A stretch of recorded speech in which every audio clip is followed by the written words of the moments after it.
Hey guys, Superhorrrbro Mike here, and in today's video we explore the puppet-infested halls of My Friendly Neighborhood as we try to work out exactly what this game is all about. First, a little context for the video ahead. Currently, the theories and speculation contained within this video pertain to a pre-release demo of My Friendly Neighborhood. The full game is due for release later this year. So we will be working with a few snippets of story information found within this demo, as well as a synopsis provided by the developer themselves. During this video, I'd like to discuss the premise for the game, as well as what I think happened at the studio and why the puppets act the way they do. So sit back, relax, and let's dig into the lore of My Friendly Neighborhood. Before we look at the puppets themselves, let's take a quick look at the premise for My Friendly Neighborhood. The synopsis on the game's Steam store page gives us the following information. My Friendly Neighborhood was a public access Saturday morning puppet show. It was designed to be both comical, exciting, and educational for child audiences across the globe. However, as time went by, interest in the show waned, and the production studio ran out of money and closed the studio doors for good. The show was cancelled, and over time the once popular mascots faded into obscurity. Then, one night years later, the studio unexpectedly flickered back to life and began broadcasting The Friendly Neighborhood once more. But things aren't quite right with these puppets or this studio, and so local handyman Gordon is sent to investigate the antenna at the top of the building and why it has suddenly started broadcasting once again. We step into the shoes of Gordon as he encounters the now violent and eccentric denizens of the studio. Along the way, one puppet in particular, a sock puppet called Ricky, seems to aid him. Though Gordon doesn't seem too keen on these mascot characters. How do I get out of here, Ricky? Oh, haven't a clue. Never come down here myself. Why? What's got your overalls in a knot? I'm trying to get to the roof. The roof? Look, you gotta give up this nonsense about the antenna. Looks very bad. Very unprofessional. It's my job. Look, Gordy, I know our routine's a little rough, but don't judge a show by its pilot. But evidence suggests this was no ordinary TV studio. The puppets had a life of their own and were frequently up to mischief if not properly monitored. An obvious question to ask is, how are the puppets able to move and talk all by themselves? Essentially, these puppets seem to be living entities, with no human aid required to animate them. It could be argued that perhaps there are humans hiding within their suits, but this theory is easily debunked if we look at puppets such as Ricky, a sock puppet who moves through the pipe system, or Ray, a janitor puppet who, when using the out-of-bounds camera hack, we can see has a body resembling some kind of giant centipede. Also, I doubt humans could repeatedly smack their heads against a wall this many times without knocking themselves unconscious at the very least. So if these puppets do not contain a human host, then what happened to them? For now, we have very little information to go on, making almost any kind of theory purely speculative. With that said, there are some snippets of evidence which may point us in the right direction. Firstly, we have this poster advertising We Fixed It, a segment of the MFN show devoted to janitorial character Ray. Ray is a frog-like creature with a centipede body who fixes things in order to save the day, but did so with a decidedly grumpy demeanour, as this script page taken from his show segment illustrates. Ricky explains that Ray was always a little grouchy, but became dangerous and violent over time, resulting in his confinement to the basement. But back to that poster. You'll notice there is something a little off about the text contained within. On the surface, it seems like whoever wrote this paragraph made a series of grammatical errors, and while that is true, on closer inspection, we notice a few sentences here and there don't fit in with the rest of the messaging. Upon removing these sentences from the main body of text, we notice a few of them are quite unsettling and potentially suggestive to the greater story of the game. When the kids came to the shop, they began their work. I want to go home.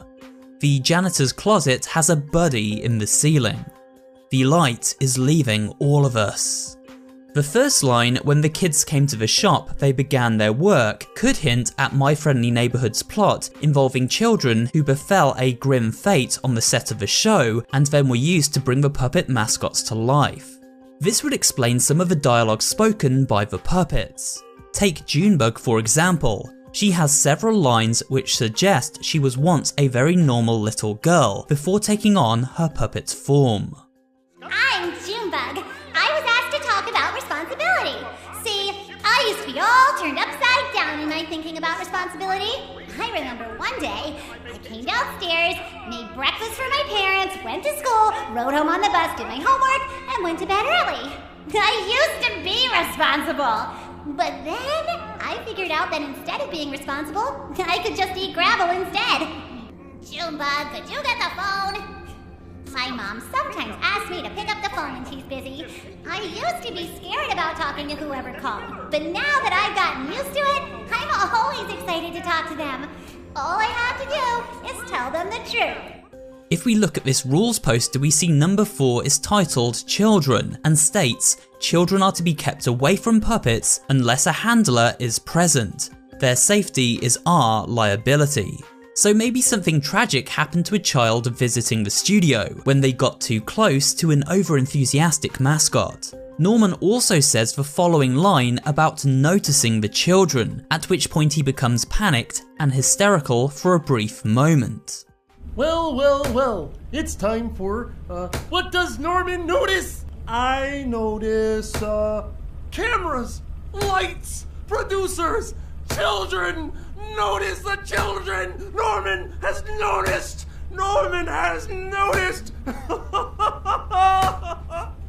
Could this hysteria stem from recalling disturbing memories associated with the fates of the children or a specific child who visited the show all those years ago? Was Junebug the result of a child who befell such an accident? The childlike nature of the puppets is also interesting to note. This rules poster goes on to mention how the puppets could not be trusted with dangerous materials, were hard to keep quiet, and were highly suggestive and prone to picking up bad habits such as swearing, all traits shared by children. The second line, I want to go home, hints at these lost souls wishing to return to their homes and escape their puppet imprisonment. Again, there is evidence in the puppet dialogue to back this up. Norman speaks of both wishing to escape the TV he feels trapped within, and also of his loneliness and desperation. Hey there, kids! I live in your TV set. That's right, it's the strangest place to be, inside of your TV. Just get me out of here! That's right, grab your dad's toolbox, take the hammer, and crack that TV screen right open! Go ahead! You have no idea how many friends are in here. However, it may not be exclusively the souls of children trapped within these puppet mascots. A note from employee Julia to her friend Benny speaks on how the city is becoming more violent and she is afraid to walk home alone. She says the only safe place is the neighborhood. This hinting at an attachment the staff felt towards this TV studio, one brought about by its family-friendly feel. This false sense of security may have caused the staff to overlook the fact that the violent crimes in the city were in fact brought about by the studio itself, claiming fresh victims for their living puppet initiative. Could Julia and Benny themselves have ended up as part of this puppet cast?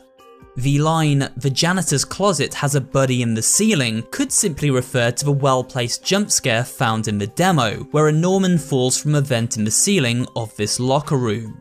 However, it could also hint at the location of one of the victims' bodies, hidden away and forgotten about. When thinking about the hiding of bodies, we can connect up another strange dialogue strand.